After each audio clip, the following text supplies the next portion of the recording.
संवेदनशील कहें उसको, या उत्तर प्रदेश में लगातार ये संकट गहराता जा रहा है।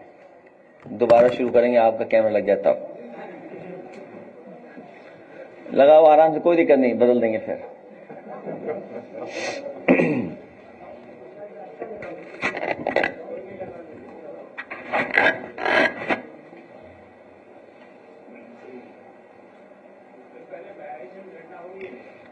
अभी फिर तो लाओ, विजुअल दो किसी पे हो।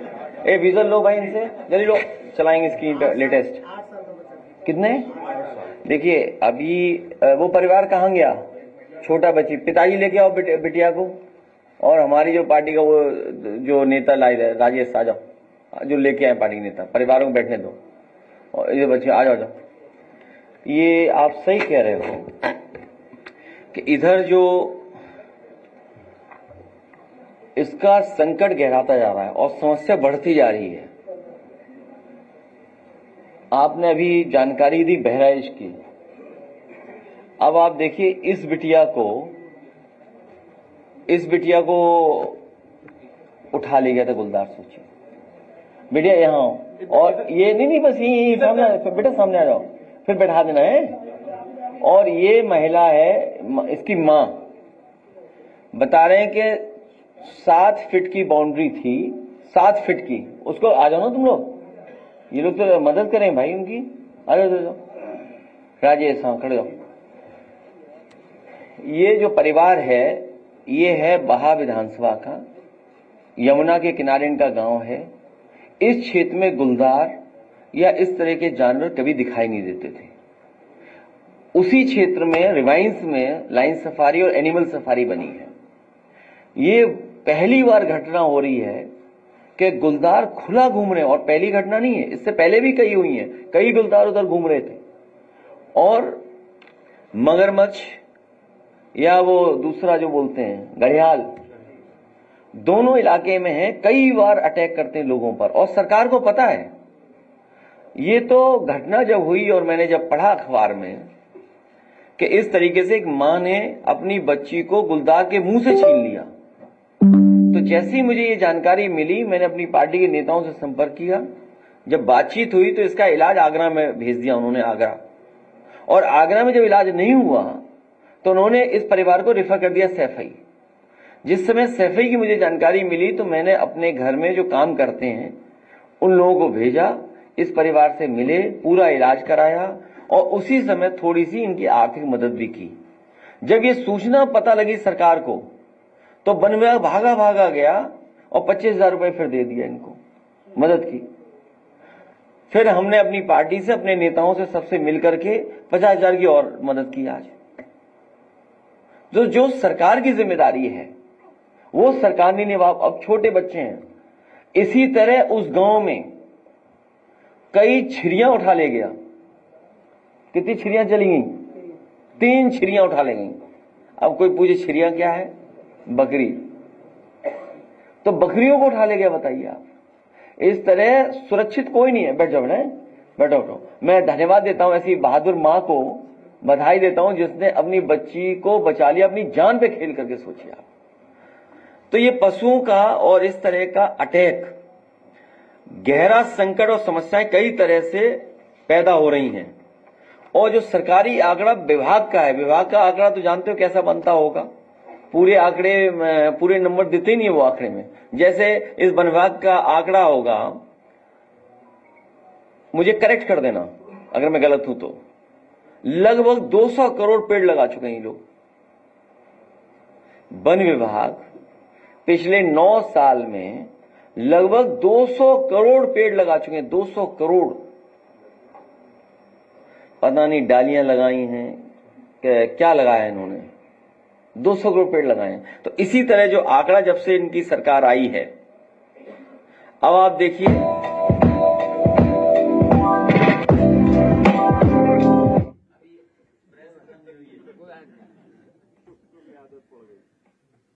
जब से इनकी सरकार आई है, आंकड़े पहले के भी हैं, पहले के भी आंकड़े हैं, लेकिन जब से सरकार इनकी आई है मरने वालों की संख्या लगातार बढ़ती जा रही है और घायलों की संख्या बढ़ती जा रही है। अगर ये डेटा जो सरकार ने दिया है, वन विभाग ने 24-25 का, 60 लोगों की जान जा चुकी है और 220 घायल हुए। एक बार याद होगा, हम लोगों ने यहीं पर बड़ी संख्या में बहराइच, पीलीभीत, सिद्धार्थनगर के लोग और आसपास का जो जंगल का इलाका है वहां के लोग बुला करके हम लोगों ने यहां पर्चे कराया था और किसी की सरकार ने मदद नहीं की थी। सरकार ने किसी की मदद नहीं की। ये जितने मरने वाले लोग हैं या घायल, इनके परिवारों की कोई मदद नहीं हो रही है। मुझे खुशी है कि एक पत्रकार साथी ने बताया कि जब हम और आप लोग बात कर रहे हैं तभी अटैक हो गया। और जो सूची मिलती है हमें जान जाने वालों की, अब आप देखिए, हम तो अखबार पे ही डिपेंड करेंगे। सरकार को आपका बजट काट दिया, अगर अखबार का नाम पढ़ दें तो गुलदार ने 14 दिन में बिजनौर में 3 बच्चों समेत 4 लोगों को बनाया निवाला। फिर बिजनौर में ही पिलाना में किशोरी को गुलदार ने मार डाला। बहराइच में तेंदुए ने महिला पर किया हमला। पीलीभीत तेंदुए के हमले में महिला घायल। लखीमपुर तेंदुए ने हमला कर 2 लोगों को किया जख्मी। फिर पीलीभीत सिंचाई के लिए गए दाएं किसान को बाघ ने मार डाला। इसी तरह बहराइच की घटना भी कुछ दिन पहले हम लोगों को मिली सूचना। महिला को तेंदुए ने छत से खींचकर मार डाला। खेत में किसान पर बाघ ने किया हमला। तेंदुए ने एक ही परिवार के 3 लोगों पर किया हमला। संभल तक पहुंच गया, बताइए आप, 3 किसानों पर तेंदुओं का हमला। अमेठी तेंदुए ने 3 लोगों को किया घायल। और लखनऊ की खबरें आपको पता ही हैं। खेत में किसान पर बाघ ने किया हमला। इसी तरह पूरी बड़ी पैमाने पे हमारे पास सूचना और जानकारी है ये, जिसमें घायल लोग हैं, जान गई है और सब गरीब हैं। ज्यादातर ये लोग जिनकी जान गई है, जिनके परिवार के लोग घायल हुए हैं, वो सब पीड़ित परिवार के लोग हैं, पीड़ित हैं, दुखी हैं और अपमानित हो रहे हैं बड़ी संख्या में। और सरकार इसीलिए इनकी मदद नहीं कर रही है। और समस्या का कारण क्या है? जंगलों के अंदर जंगली जानवरों के पास भोजन, पानी, आश्रय का संकट गहरा गया है। किसान अपना खेत बचाने के लिए तार लगाए बैठा है। इन तमाम जानवरों से सबसे ज्यादा नुकसान हमारे किसान और खेतीबाड़ी का है। कितने डर में, कितने भय में जाकर के वो खेती करता है। मजदूरों पे हमला हो जाता है, उनके परिवार के लोगों पे हमला हो जाता है।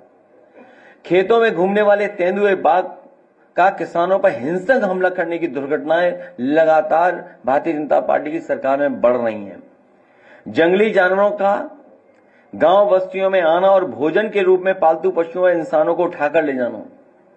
हमारी राजधानी भी सुरक्षित नहीं रही है, जहां पर कई घटनाएं सुनने को मिली और आसपास ऐसी घटनाएं हुई हैं। झुंड में रहने वाले जानवरों या अन्य पशुओं द्वारा खड़ी फसलों को नुकसान पहुंचाना। बड़े पैमाने पर हमारे किसानों को अपने खेती बाड़ी की रखवाली के लिए तार लगाने पड़ रहे हैं, लेकिन उसके बावजूद भी फसलों का नुकसान बड़े पैमाने पर हो रहा है। और उन फसलों के नुकसान की भरपाई भी सरकार या मदद भी नहीं कर रही कहीं भी। फसलों की रक्षा के लिए लगाए गए बिजली के बाड़ों से घायल होकर जानवरों का हिंसक होकर हमला करना भी एक वजह बन रहा है। शहरी इलाकों में छुट्टा पशुआ, खासतौर से सांड के हमले बढ़ रहे हैं। ये शहरों में सांड कहां से आ गए? और इधर खबरें सुनने को मिल रही हैं, सांडों को सीढ़ियां चढ़ने का और मंजिल पे ऊपर जाने का कंपटीशन चल रहा है बीजेपी की सरकारों में। सुना है कि राजस्थान का सांड 60 फीट की टंकी पे चढ़ गया। अब उत्तर प्रदेश का सांड कब चढ़ेगा, वो कंपटीशन डबल इंजन का है। शहरी इलाकों में छुट्टा पशु खासतौर सांड के हमले हो रहे हो। लखनऊ में ही सोचिए आप, वो वीडियो हमने आपने सबने देखा है किस तरीके से हमला हुआ। अभी कानपुर में हुआ, कल कानपुर का वीडियो आया कि जहां पर एक बुजुर्ग जा रहे थे, हमला कर दिया सांड ने। सड़क पर हमला करने वाले या काटने वाले छोटे पशुओं को पशु प्रेमियों द्वारा खाना पानी दिए जाने पर पशु विरोधियों से भी उनका झगड़ा होना शुरू हो गया है। सोसाइटी में पेट एनिमल के कारण दो गुटों में बंटकर सोसाइटी में वातावरण का खराब होना भी शुरू हो गया है। एक तरफ पेट एनिमल प्रेमी और दूसरी तरफ सोसाइटी के लोग जो नाराज होते हैं वो बंटकर खड़े हो गए हैं। सरकार के उच्चतम स्तर से समस्या के समाधान के झूठे वादे किए जाना। जब भी हम लोग इन सवालों को उठाते हैं, सरकार एक झूठ लेकर के आ जाती है कि इस समस्या का जल्दी समाधान करेंगे।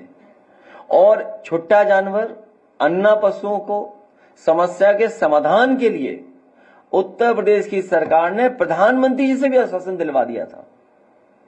सोचिए, देश के प्रधानमंत्री जी से आश्वासन दिलवाना और उसके बाद सरकार को नाकाम करना।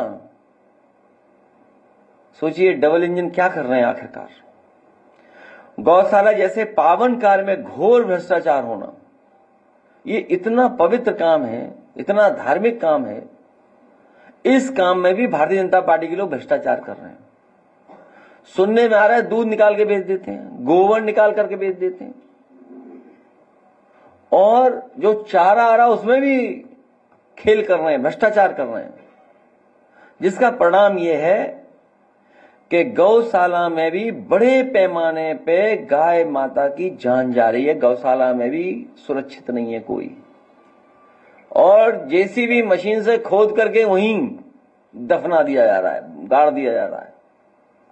अगर कोई बात और कहें तो उन्हें वो सुगंध और दुर्गंध की बात आने लगती है। सबसे महत्वपूर्ण यह है कि शासन प्रशासन ने और शासन प्रशासन के स्तर पर इस समस्या को समझते हुए समस्या को निपटने के लिए आईएएसओं की दिखावटी नियुक्ति हुई थी। बड़े बड़े आईएएस जो बहुत सूझबूझ रखते हैं, जानकार हैं, समझदार हैं, उनको जिम्मेदारी दी गई थी छुट्टा जानवरों को और छुट्टा जानवरों से रखरखाव और बचाव कैसे किया जाए, क्योंकि सरकार के पास समाधान नहीं है।